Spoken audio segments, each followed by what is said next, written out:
Hello guys, welcome to Eco English Center. So today we will cover 10 English daily use sentences, which is very important in your daily life. And when you speak English, if you want to speak English, then definitely these sentences help you your speaking English. So how to speak English? अगर आपको हिंदी में ये sentence बोलना है तो उसको English में कैसे बोलना होगा, तो हम इसको जानेंगे, बहुत अच्छे समझेंगे। तो हम लोग जानते हैं कि भाई जो डे 6 है, हम कवर कर रहे हैं डे 6, जिसमें 10 सेंटेंस मैं आपको दूंगा और वो 10 सेंटेंस आपके लिए बहुत इंपॉर्टेंट होंगे और आप उसको अपनी कन्वर्सेशन के में यूज कर सकते हो। When you speak English you can use this sentence also. Okay, तो हम कैसे यूज करेंगे, डे 6 को कवर करते हैं। पहला सेंटेंस हम लोग देख लेते हैं। पहला सेंटेंस कहता है हम कल मिल सकते हैं क्या। हम किसी से बोलते हैं भैया क्या आप कल मिल सकते हो क्या, तो हम इसको इंग्लिश में कैसे बोले, हम कल मिल सकते हैं क्या। तो you can speak like this, can we meet tomorrow, can we meet tomorrow, क्या हम लोग मिल सकते हैं कल। तो हम कल मिल सकते हैं क्या, मैं आपसे कल मिल सकता हूँ क्या, या फिर ऐसे बोलेंगे हम आपसे कल मिल सकते हैं। तो इसको इंग्लिश में क्या बोलेंगे, can we meet tomorrow, can we meet tomorrow. तो you can speak like this, और अच्छे से एक्सप्रेशन के साथ में, ये नहीं कि आपने पूरा रट लिया। You have to show your expression also.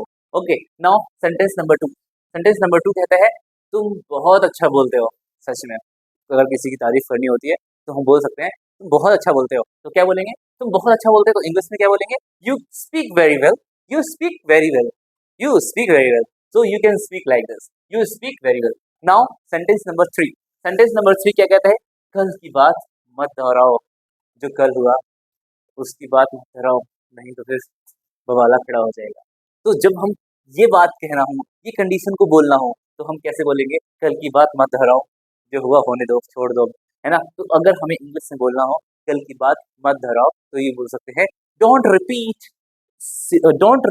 What happened yesterday, don't repeat what happened yesterday.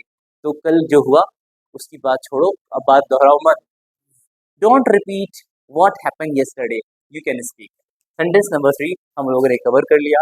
Now हम बात करेंगे सेंटेंस नंबर 4 की। सेंटेंस नंबर 4 कहता है मुझे यकीन है तुम कर लोगे, मुझे यकीन है तुम कर लोगे। कोई भी काम आपने डिसाइड किया है, अगर आप माइंड में सेट कर लोगे तो आप कर लोगे। और कोई आपका आपका जो है कोई अच्छा दोस्त होता है तो वो आपको मोटिवेट करता है, आपको भरोसा देता है, आपको मोटिवेट करता है कि हाँ बेटा तुम कर सकते हो यार, दोस्त कर सकते हो। तो आप उस समय अगर आपको किसी को मोटिवेट करना है, किसी को इंस्पायर करना है, किसी को अच्छे से बोलना है ताकि वो अच्छे से कर सके, तो आप बोल सकते हो I am sure you will do it, I am sure you will do it, you will do it, I am sure. तो यू कैन से मुझे यकीन है तुम कर सकते हो या कर लोगे, तो आप बोल सकते हो I am sure you will do it, I am sure you will do it. Okay, फिर नेक्स्ट सेंटेंस हम बात करेंगे सेंटेंस नंबर 5 की। मुझे उस पर गुस्सा आ रहा है, मुझे उस पर गुस्सा आ रहा है, बहुत गंदा व्यक्ति है, जब देखो उल्टा सीधा बोल देता है।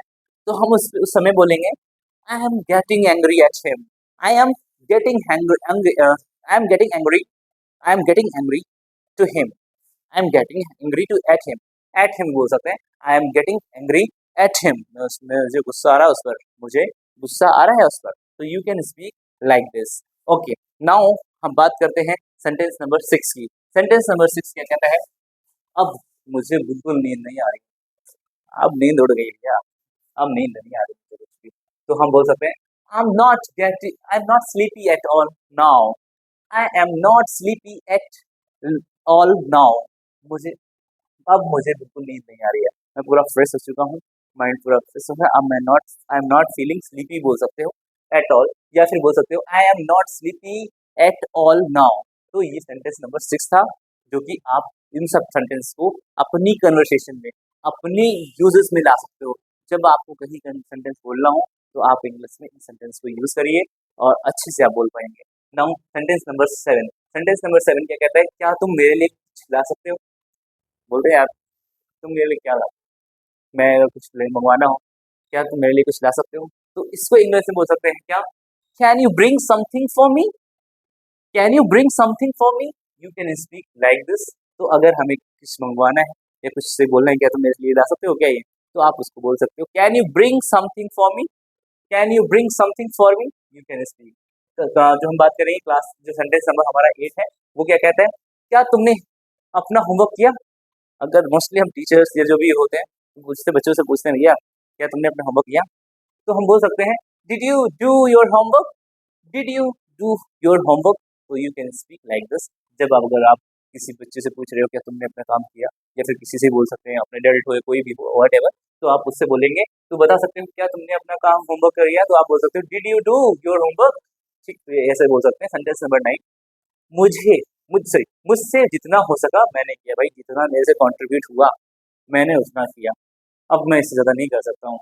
हम आपके हाथ जोड़ते हैं, अब नहीं कर सकते भैया। तो अगर हमें इस सेंटेंस को इंग्लिश में बोलना हो, मुझसे मुझसे जितना हो सका मैंने उतना किया, तो उसको इंग्लिश में कैसे बोलेंगे? बोल सकते हैं I did what ever I could, I did what ever I could. तो ये सेंटेंस था सेंटेंस नंबर 9। अब हम बात करेंगे सेंटेंस नंबर 10 की। सेंटेंस नंबर 10 क्या कहता है? हम कल हम कल मिल सकते हैं क्या? हम कल मिल सकते हैं क्या? हम कल से अपॉइंटमेंट रखना है, तो क्या आपके पास टाइम है? तो हम अगर उसको ऐसे बोलना है क्या हम कल मिल सकते हैं क्या, तो बोल सकते हैं can we meet tomorrow, can we meet tomorrow, can we meet tomorrow. तो ये सेंटेंस 10 थे जो कि आपको बहुत हेल्प करेंगे आपको इंग्लिश बोलने की। अगर आपने डिसाइड कर लिया है कि मुझे इंग्लिश बोलना है और सीखना है, तो ये सेंटेंस आपको रेगुलर 10 सेंटेंस आप प्रैक्टिस करिए और डेली यूज लाइफ में आपको यूज़ करिए। डेफिनेटली आप सीखोगे, आपकी इंग्लिश इम्प्रूव होगी। तो मैं उम्मीद मुझे यही है कि आप ये इस ज़्यादा सेंटेंस अपनी डेली यूजेस कन्वर्सेशन में यूज़ करोगे।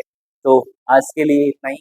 उम्मीद करते हैं आपको समझ में आया होगा और सेंटेंस को यूज़ करेंगे। मुझे पूरा विश्वास है कि आप अपने दोस्तों, अपने भाई, आप रिश्तेदारों, आप किसी भी के साथ में ये सेंटेंस को यूज़ करो और अपनी इंग्लिश को अच्छा करो। Thank you.